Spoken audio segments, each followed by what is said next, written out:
율법을 주신 파트를 보도록 하겠습니다.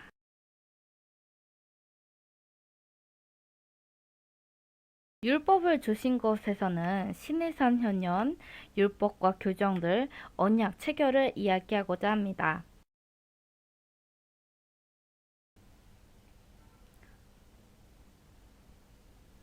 시내산 현현입니다. 출애굽기 19장 1절에서 20장 21절 말씀을 다루고 있습니다. 19장 1절 이스라엘 자손이 애굽 땅을 떠난 지 3개월이 되던 날 그들이 시내 광야에 이르니라 라고 하시면서 애굽에서 나온 지 6주 만에 시내산에 당도했다는 그런 진술과 함께 갑자기 시작되는 것을 볼 수 있습니다. 그리고 19장 4절에서 6절 나의 애굽 사람에게 어떻게 행하였음과 내가 어떻게 독수리 날개로 너희를 업어 내게로 인도하였음을 너희가 보았느니라. 세계가 다 내게 속하였나니 너희가 내 말을 잘 듣고 내 언약을 지키면 너희는 열국 중에서 내 소유가 되겠고 너희가 내게 대하여 제사장 나라가 되며 거룩한 백성이 되리라. 너는 이 말을 이스라엘 자손에게 고할지니라 라고 말하면서 이스라엘과 맺을 언약의 핵심들을 요약해 주는 것을 볼 수 있습니다. 첫째, 독수리 날개로 너희를 업어라고 하면서 큰 독수리처럼 개입하여 이 백성을 자기 백성으로 삼기 위해 애굽에서 데려오셨다는 선치성을 볼 수 있고요.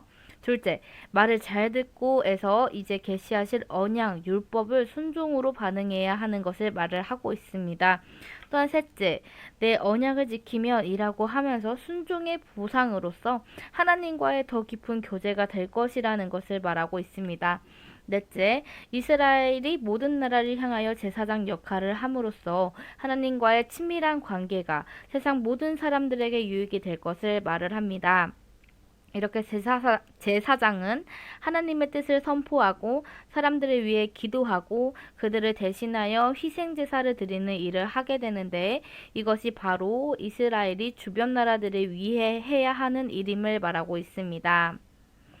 이렇게 19장 4절 말씀에서는 나는 너를 애굽 땅 종되었던 집에서 인도하여낸 내 하나님 여호와니라 라고 말하면서 시내산에서 현현하는 것을 볼 수 있습니다.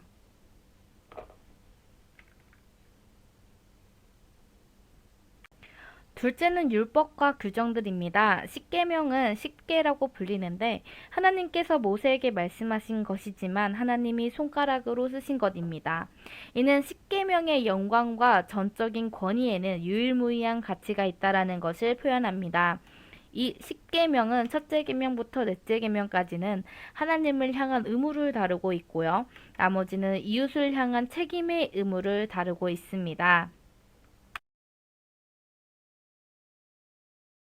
첫째 계명은 너는 나 외에는 다른 신들을 내게 두지 말라라고 함으로써 이스라엘에게 한 분 하나님을 향해 배타적인 충성을 할 의무가 있다라는 것을 말해주고 있습니다.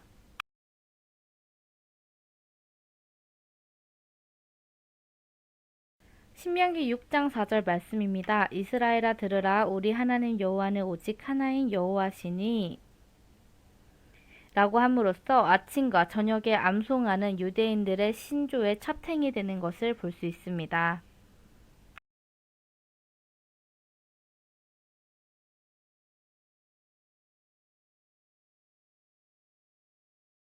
둘째 계명입니다.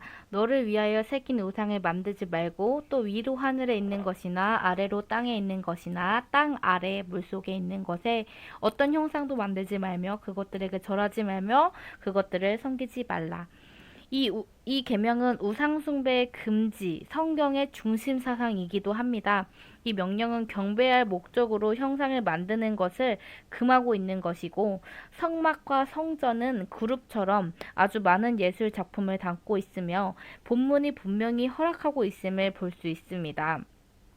이 명령에 첨부된 언약 본문의 특징은 이 명령을 경멸하는 자들을 향한 경고를 담고 있다는 점입니다. 셋째, 너는 내 하나님 여호와의 이름을 망령되이 일컫지 말라. 이 계명은 읽기 위증이나 주술에서 심지어 맹세로도 하나님의 이름을 오용하는 것을 금지하라고 말씀하시는 것입니다. 넷째, 안식일을 기억하여 거룩하게 지키라. 이 안식일에 대해서 상기시켜주면서 어떻게 이스라엘이 맨 처음 그 안식일을 지키게 되었는지를 설명합니다. 이때는 노예와 짐승들까지 포함하여서 전 가족이 다 지켜야 한다는 사실을 특별히 강조합니다.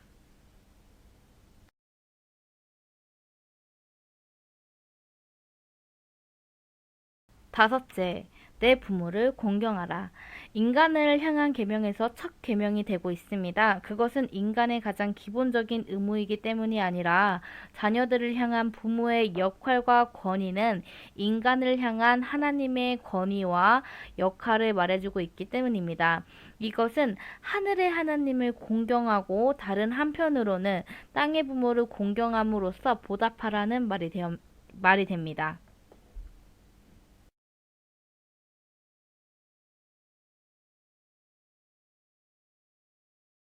여섯째, 살인하지 말라.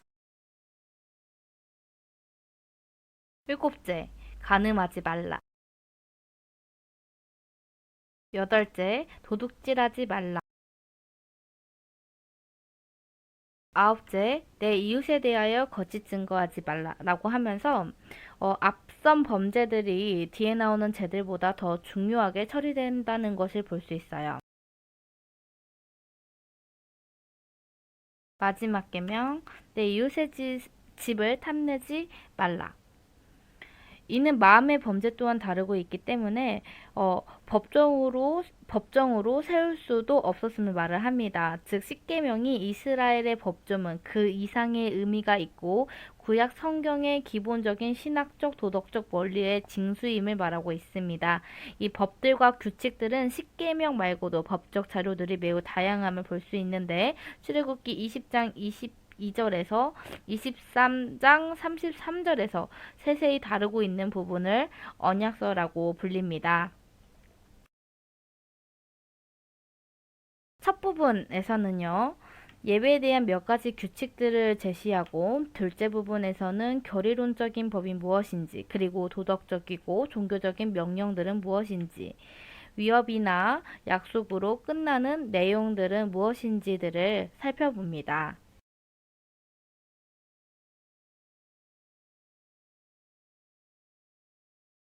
예배에 대한 몇 가지 규칙들도 출애굽기 20장 22절에서 26절까지 제시를 합니다.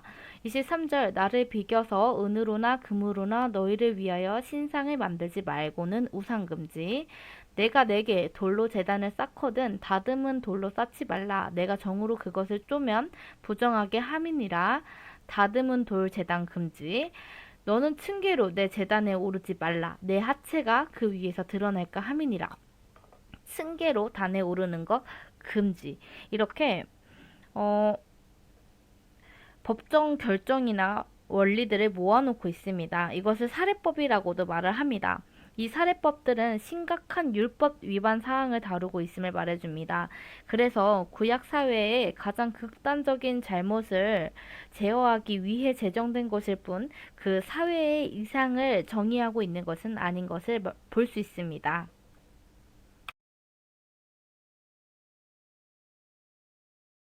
그리고 좀 더 추가적으로 결의론적인 법, 노예에 관한 문제부터 간음, 도덕질부터 인격모독, 사람을 들이받은 소부터 방화에 이르기까지 법적 결정 원리들을 나타내고 있어요. 그리고 도덕적이고 종교적인 명령들을 사례법으로 모아보면 나오는데 주제들이 전혀 배열이나 리듬이나 이유가 없는 듯이 보이지만 상당한 수준의 조직화와 일관성이 존재하는 것을 볼 수 있습니다. 예를 들어서 만약 어떤 사람이 뭐뭐하면 그 사람은 뭐뭐해야 한다 라는 3인칭으로 된 사례법 너는 뭐뭐하지 말지니 라는 2인칭으로서 불순종했을 때 따르는 처벌을 명시하고 있지는 않음을 볼 수 있습니다. 이 법들은 절대법이라고 불림으로써 결의론적인 율법이나 사례법과 다른 유형으로 구분되고 있음을 보고 있습니다. 그리고 출애굽기 23장 20절에서 33절은 위협이나 약속으로 끝이 납니다. 불순종한 자에 대한 경고나 순종한 자에 대한 성공의 약속들이 등장하죠. 하지만 승리와 같은 비전에서 더욱 확장되는데 이는 이스라엘의 경계가 남쪽에서 북쪽까지 서쪽의 지중해에서 동쪽의 광야까지 확장될 것이기 때문입니다.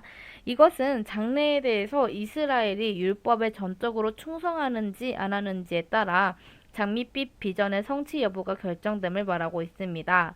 그러나 이스라엘 역사의 이 단계에서는 그들이 충성할 것이라고 기대했으나 후대의 사건들은 낙관주의를 흐리게 하고 약속보다는 경고를 더 강조하게 되는 것을 볼 수 있습니다.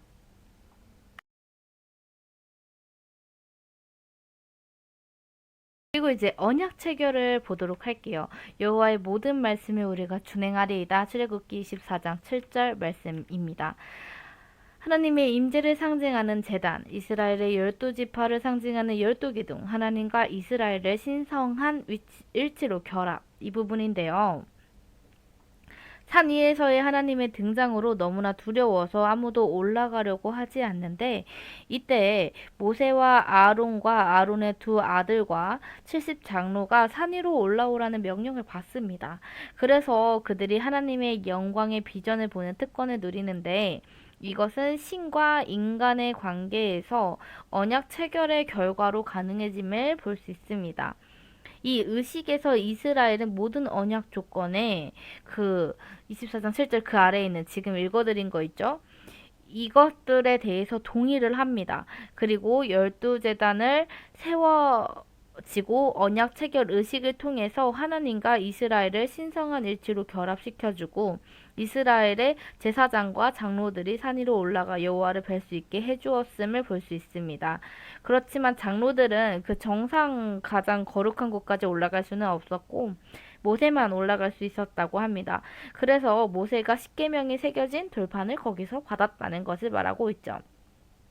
고대 근동에서는 조약과 같은 법적인 계약을 문서 형태로 갖지 않으면 효력을 발휘할 수 없었기 때문에 이런 문서들이 성소에 보관되어 있어야만 했고 이 때문에 성막을 지어야 하는지에 대해서 말하기가 시작이 된 것입니다. 그래서 시내산은 하나님께서 거하시는 곳인데 가나안으로 이동하라는 명령을 들어서 시내산을 떠나야 했기 때문에 이동할 수 있는 유일한 신전 형태인 성막을 통해서 계속 자신들 가운데 하나님의 임재를 만끽하면서 약속의 땅에 들어갈 수 있게 하기 위해 성막 축조를 언급한 것이죠.